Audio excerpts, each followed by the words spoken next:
సంగారెడ్డి జిల్లా జిన్నారం మండలం రాళ్లకత్వ గ్రామ శివారులో సర్వే నెంబర్ 286 అసైన్ భూముల్లో కొంతమంది కంకర క్వారీ క్రషర్లకు అక్రమంగా అనుమతులు పొంది పనులు కొనసాగిస్తున్నందున గతంలో ఉన్న కంకర క్వారీ క్రషర్ వల్ల ఎదుర్కొంటున్న సమస్యలను దృష్టిలో పెట్టుకుని గ్రామ ప్రజలకు చెరువుకుంటలు పాడిపంటలు పెంపుడు జంతువులు పశువులు అన్నిటిపైన తీవ్ర నష్టం జరుగుతున్నందున సమస్య పరిష్కారానికి మండల స్థాయి అధికారులు తహసీల్దార్ జిల్లా కలెక్టర్ తెలంగాణ రాష్ట్ర ప్రభుత్వాన్ని ఉన్నత న్యాయస్థానాన్ని ఆశ్రయించడం జరిగింది. తమ సమస్యలను తాము పడుతున్న బాధలను పరిశీలించి తమకు న్యాయం చేయమని కోరడంతో ఉన్నత న్యాయస్థానం లావణ్య ప్రసాద్ రాజు సంబంధించిన వారిపైన ప్రభుత్వం తరఫున సమంత శాఖ ద్వారా సాటిస్కో ఆర్డర్ రావడం జరిగింది. అయితే మరి కొంతమంది మహి కన్స్ట్రక్షన్ పేరుతో ప్రభుత్వ సంబంధిత శాఖల నుండి ఎటువంటి ఎనోసిలు తీసుకోకుండా అక్రమంగా పనులు కొనసాగిస్తూ ముఖ్యంగా దళితులను భయపెడుతూ గతంలో వారికి కేటాయించిన దళిత భూముల్లో అక్రమంగా మట్టిని తోడేస్తూ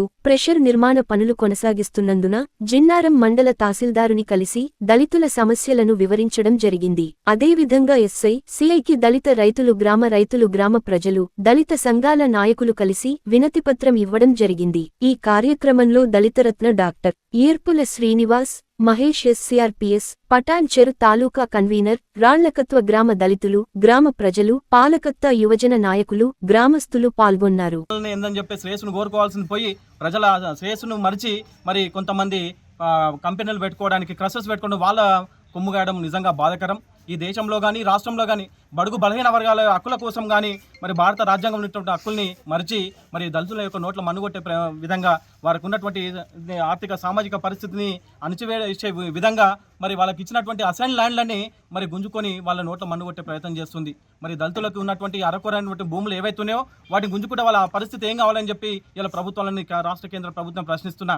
మరి సంగారెడ్డి జిల్లాలో మరి రాష్ట్ర వ్యాప్తంగా గత ప్రభుత్వం కూడా ఎస్సీ ఎస్టీలకు ఇచ్చినటువంటి అసైన్డ్ భూములనే గుంజుకొని మరి కంపెనీలకు కానీ కొన్ని కంకర క్వారీ క్రషర్స్ కానీ మిగతా కొన్ని సంస్థలకు కానీ అప్పచెప్పే ప్రయత్నం చేస్తుంది. అంటే ప్రభుత్వాల యొక్క ఆలోచన బీదవాళ్ళని ఏంటంటే అడగదొక్కాలనేటువంటి ఆలోచన, బీదవాళ్ళని ఏందని చెప్పేసి అంటే బ్రతకనేవుతో అనే ఆలోచన, బీదవాళ్ళ గొంతు నొక్కే ప్రయత్నం ఎందుకు చేస్తున్నారని చెప్పి ప్రభుత్వం కేంద్ర రాష్ట్ర ప్రభుత్వం ఈరోజు ఆల్ ఇండియా సమతా దళితులు తెలంగాణ రాష్ట్ర పక్షాన షెడ్యూల్ కులాల హక్కుల పరిరక్షణ సంఘం రాష్ట్ర పక్షాన ఇలా మేము దళితుల తరపున ఈరోజు జిన్నారం మండల కేంద్రానికి విచ్చేసి ఎంఆర్ఓ గారికి మెమరాండం ఇచ్చి దళితులకు న్యాయం చేయమని అడుగుతున్నాం.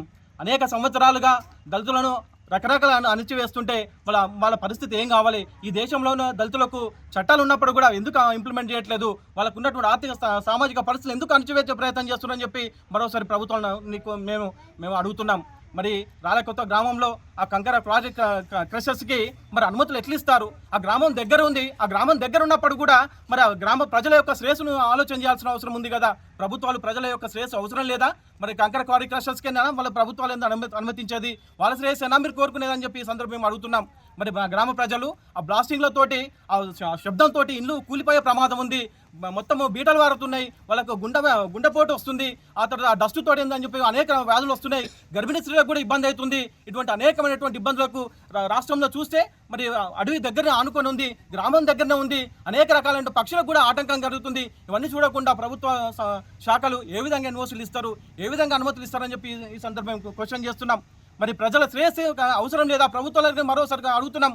ప్రజల శ్రేయస్సును కోరుకునేటువంటి ప్రభుత్వాలు అయితే చిత్తశుద్ధి ఉంటే మరి వెంటనే విచారణ జరిపించి మరి పేద ప్రజలకు న్యాయం చేసే విధంగా ఏవైతే కంకర క్వారీ క్రషర్లకు అనుమతులు ఇచ్చారో వాటిని పూర్తి అయ్యిందని చెప్పి వాళ్ళ అనుమతులు రద్దు చేయమని చెప్పి అడుగుతున్నాం. అదేవిధంగా దళితులకు అన్యాయం జరిగితే, దళితుల భూములకు ఏదైనా నష్టం జరిగితే దళిత ఊర్లో సుమారు ఒక 500 నుంచి 1000 కుటుంబాలు ఉంటాయి.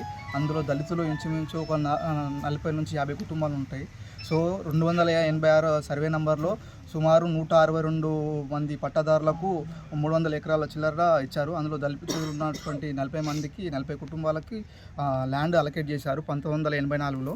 సో ఇందిరాగాంధీ ఉన్నప్పుడు ఆ ల్యాండ్ అలకేట్ చేస్తే ఆ ల్యాండ్లో మా ఉన్న దళితులు అందరూ వ్యవసాయం దాని మీదే ఆధారపడి వ్యవసాయం చేసుకుంటూ బతుకుతున్నారు.